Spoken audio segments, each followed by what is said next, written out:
जो लोग जीबीओबी का बिजनेस स्टार्ट कर रहे हैं या करने वाले हैं, उनके जहन में एक ये मुश्किल सा सवाल है जो उनके जहन में आता है, वो पूछते हैं। वो सवाल ये है कि जब वो जीबीओबी का बिजनेस शुरू करें तो उनके पास अ, कितनी वेबसाइट्स होनी चाहिए कि वो जीबीओबी का बिजनेस कामयाबी से कर सकें। इसका मतलब ये है कि उनके पास वेंडर्स की कितनी वेबसाइट्स होनी चाहिए, यानी कि उनको वेंडर्स के साथ कितनी वेबसाइट्स के साथ डील्स करनी चाहिए ताकि वो लेकर वो क्लाइंट को सेल कर सकें और अपना कमीशन कमा सकें। ये बहुत अहम सवाल है जो हर कोई पूछना चाहता है। तो आज हम इस मुख्तसर सी वीडियो में आपको इसके आर्गूमेंट्स और इसकी तफसील बताएंगे। बिस्मिल्लाहिर्रहमानिर्रहीम, अस्सलाम वालेकुम, अल्लाहुम्मा सल्ली व सल्लिम अला सय्यिदिना मुहम्मदिन। मैं हूं मोहम्मद जावेद राकीज़ार और आपको राकीज़ार ऑनलाइन में खुश आमदीद कहते हैं। आज का सवाल बहुत अहम है कि जीबीओबी का जब बिज़नेस स्टार्ट करें या जो करने वाले हैं या जो कर रहे हैं, उनके पास कितनी वेबसाइट्स होनी चाहिए, वेंडर्स की कितनी वेबसाइट्स होनी चाहिए, यानी कि उनको वेंडर की कितनी वेबसाइट्स के साथ डील्स करनी चाहिए ताकि वो लेकर क्लाइंट के पास जाएं और फिर वो इसको सक्सेसफुली इस बिजनेस को कर सके और अपना कमीशन कमा सके। यानी कि ये वेबसाइट्स हज़ारों में होनी चाहिए, लाखों में होनी चाहिए। अगर हज़ारों लाखों में हो तो यकीनन इसके लिए तो आपको कई महीने चाहिए, कई साल चाहिए। तो फिर ये सवाल कि आप जीबीओबी का कोर्स करने के बाद 2-3 महीने लगाएंगे तो आपको बड़े अच्छे पैसे, बड़े अच्छे डॉलर्स आप कमा सकेंगे। तो ये फिर सवाल उठता है कि ये कैसे पॉसिबल है। तो इसका आंसर ये है कि आपने क्या करना है कि आपने तकरीबन 15 के करीब नीश में, 15 के करीब कैटेगरीज में, मिसाल के तौर पे entertainment, technology, gaming, business, sports, education, lifestyle, health, fitness, इस तरह की टॉप की जो 15 के करीब नीश है, उनमें आपने हर नीश में आपके पास तकरीबन 15 से 20 के करीब वेबसाइट्स होनी चाहिए। यानी कि आपने ढूंढनी है हर नीश में, हर कैटेगरी में तकरीबन 15 से 20 के करीब वेबसाइट्स और उनके साथ डील करनी है कि अगर वेंडर को कहें कि अगर हम आप पे आर्टिकल लेकर आते हैं क्लाइंट का तो आप हमें कितने में लगा कर देंगे। वो कोई कहेगा $20, कोई 30, कोई 50। तो वो आपने अपनी एक्सेल की शीट में उनके साथ बार्गेनिंग करके, कम से कम जितनी हो सके आपने बार्गेनिंग करके आपने अपनी शीट में लिख लेनी है। इससे क्या होगा कि आपका डेटा बेस बनता जाएगा, आपके पास इन्वेंट्री बनती जाएगी, आपके पास स्टॉक बनता जाएगा। ये इन्वेंट्री है आपकी, ये जो वेंडर की वेबसाइट्स हैं उनको आपने सेल करना है क्लाइंट के पास, ये आपकी प्रोडक्ट्स हैं, आपकी इन्वेंट्री है। तो आपने एक तो ये 15 के करीब नीश में 20 के करीब, हर कैटेगरी में 20 के करीब वेबसाइट्स ले रखनी है जिनके साथ आपने डील करनी है, एग्रीमेंट करना है। तो 15 इंटू 20 ये तकरीबन 300 के करीब बनती हैं। तो इसका मतलब ये हुआ कि आप इनिशियली शुरू में आपके पास तकरीबन 300 के करीब वेबसाइट्स हों तो सफिशिएंट है, काफ़ी है। आप क्लाइंट के साथ आप बातचीत कर सकते हैं, बार्गेनिंग कर सकते हैं।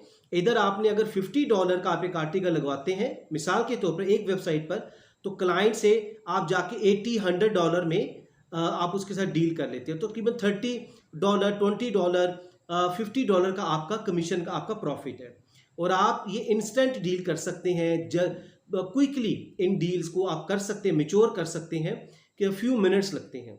ये हमने आपको वेबसाइट्स जो बताई हैं, स्पेशलाइज्ड वेबसाइट्स बताई हैं कि मिसाल के तौर पे एक क्लाइंट है, उसकी हेल्थ की वेबसाइट है, उसकी नीश है हेल्थ की, तो वो वेंडर की ऐसी वेबसाइट पर अपना आर्टिकल लगवाना पसंद करेगा और उसी पर लगवाता है जो कि हेल्थ से रिलेटेड हो।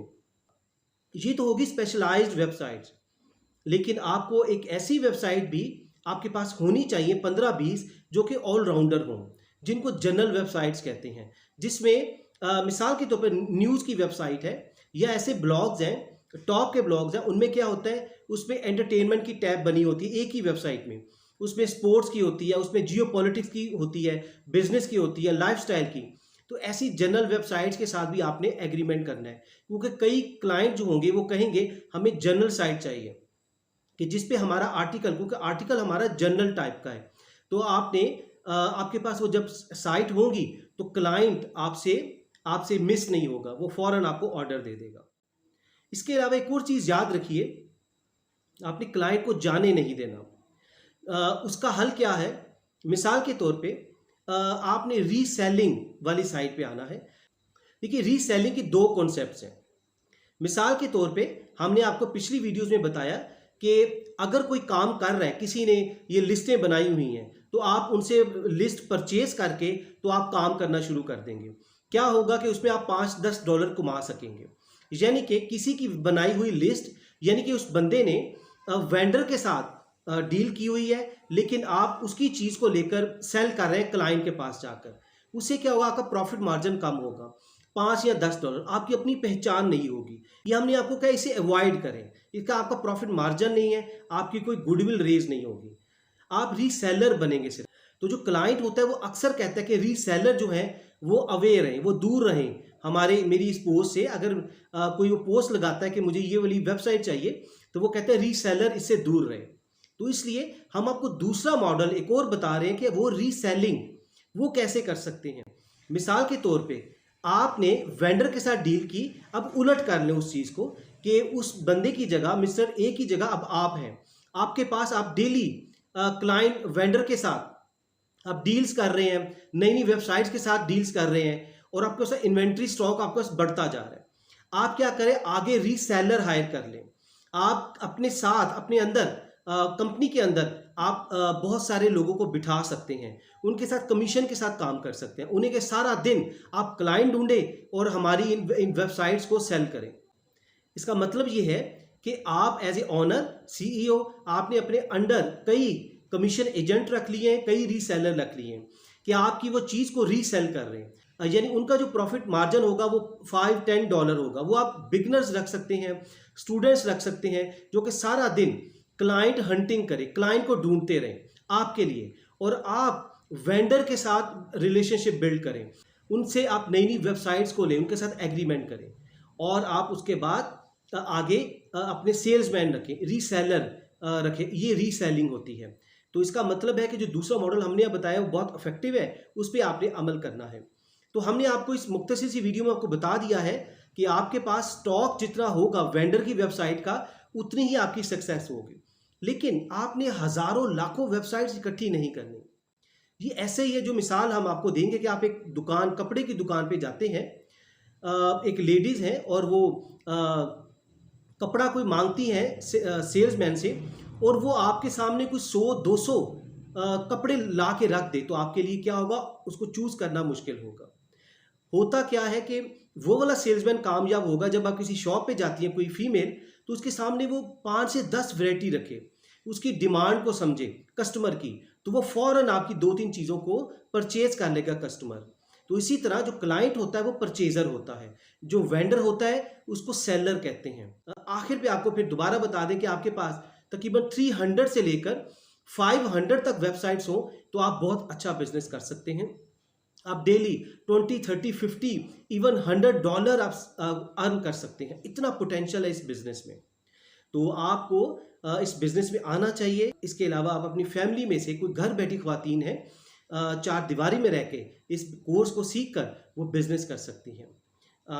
ये बिजनेस में बहुत पोटेंशियल है, इसमें आइए और आप इसमें से बहुत अच्छा पैसा कमा सकते हैं। अगर आप हमसे सीखना चाहते हैं तो नंबर स्क्रीन पे दिया हुआ है, जस्ट एक मैसेज कीजिए और हमारे कोर्स में शामिल हो जाइए। हमारा कोर्स हर महीने की 10 तारीख को शुरू होता है, और अगर 5 तारीख तक आप रजिस्ट्रेशन करवा लेते हैं तो आपको 5% डिस्काउंट मिल सकता है। अपना बहुत सा ख्याल रखिए। Thank you very much. Stay always blessed. अल्लाह हाफिज़।